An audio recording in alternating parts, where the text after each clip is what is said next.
So guys, lalabas namin ng Marpit ko. Kunin ko siya sa labas.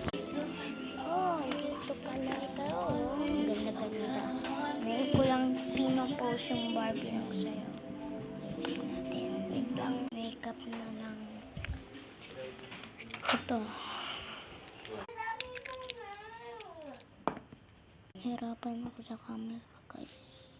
Lang. Dalawa yan. 1, 2, 3. Ito na siya. Ayusin lang natin damit. Okay na siya. Pwede na siya lumabas. So, bibidyohan ko na lang siya sumasayo. Get my face.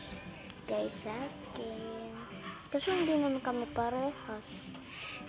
Ito, ipipicture ko na siya. Wait lang. Ilalagay ko. Ito na siya nakatayo. Magsasayaw na lang siya. Bye-bye.